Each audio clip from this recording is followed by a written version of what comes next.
Voilà. Donc maintenant, on peut passer au système ODO, qui est une innovation, une vieille innovation d'Armury Saint-Michel aussi.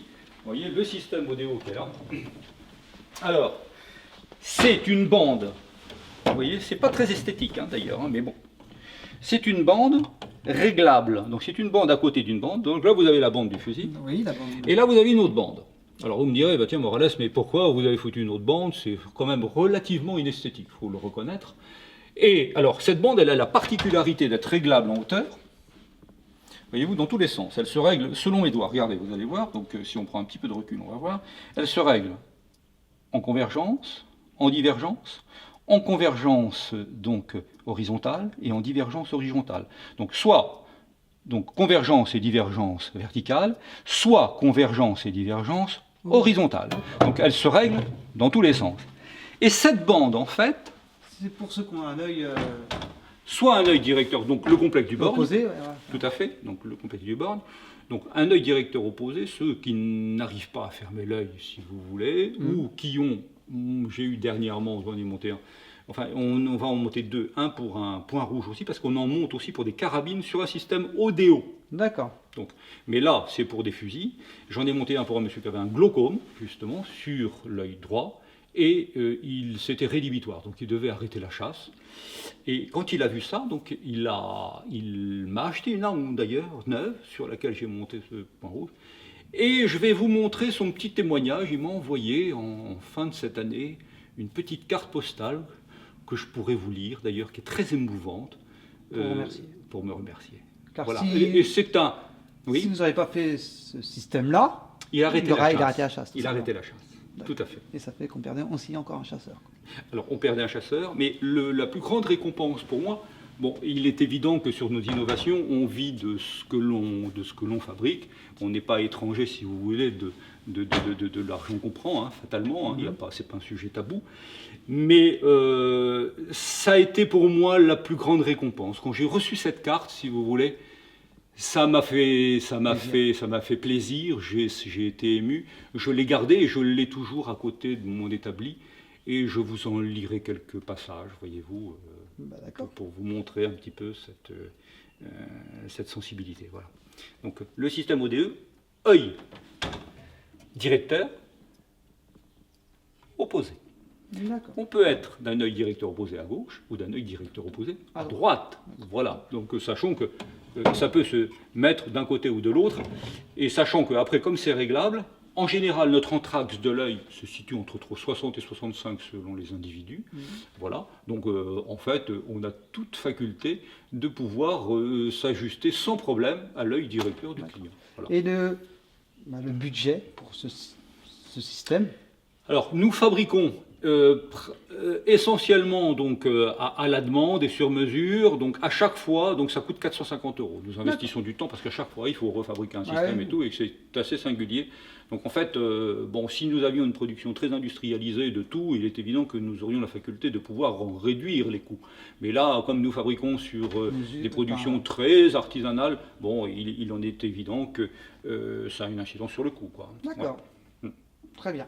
Voilà, donc maintenant on peut passer donc dans l'espace armes rayées, voilà, pour vous montrer. Donc alors là c'est un nouvel espace qu'on a fait il y a de cela peu.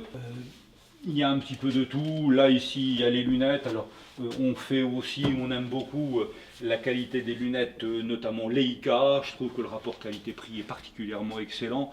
Ce sont des lunettes d'excellence, hein, vraiment, c'est très très bon. La lunette Leica. Et là, nous avons une déclinaison de carabine. Mais là encore, vous remarquerez que nous sommes très portés Winchester et Browning quand même. On a une sensibilité toute particulière avec ces marques-là. Donc là, néanmoins, nous avons de la Benelli, que nous avons installée d'ailleurs en Corrigal, mais c'est une installation, il faut le reconnaître, quand même un peu marginale. D'accord. Voilà. Que je ne recommande pas forcément parce que ça n'a pas cette réversibilité aussi aisée que pour Winchester et Browning. D'accord, très bien.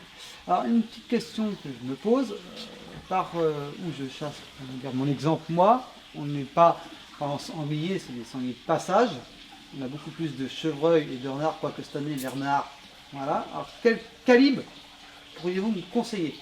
une carabine qui serait polyvalente pour les voitures? Alors on a des calibres qui se sont libérés, et notamment le calibre 30-06 dont tout le monde parle.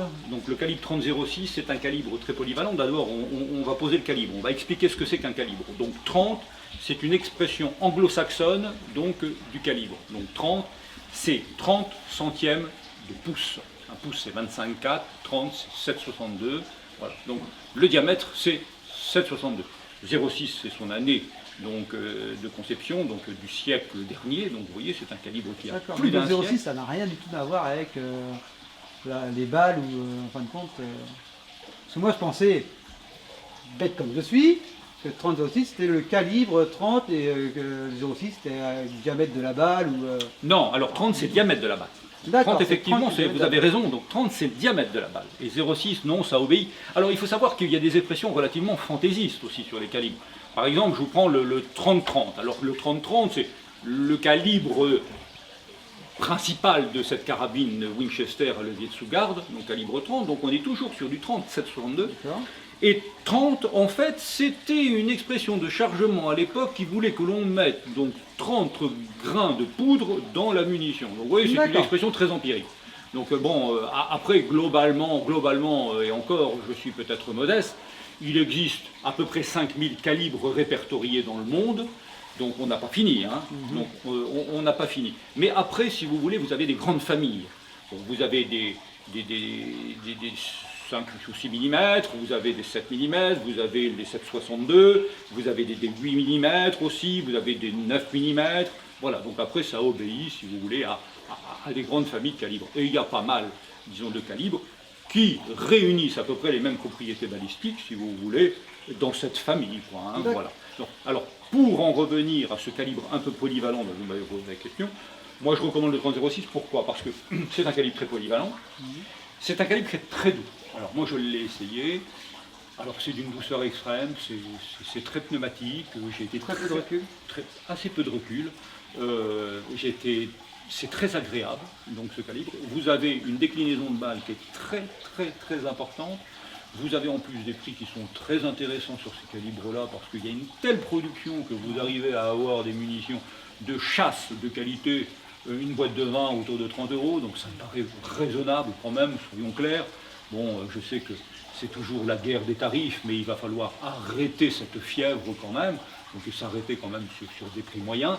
Et donc autour de 30, 40 € pour avoir une bonne boîte donc, de calibre de chasse, de munitions de chasse.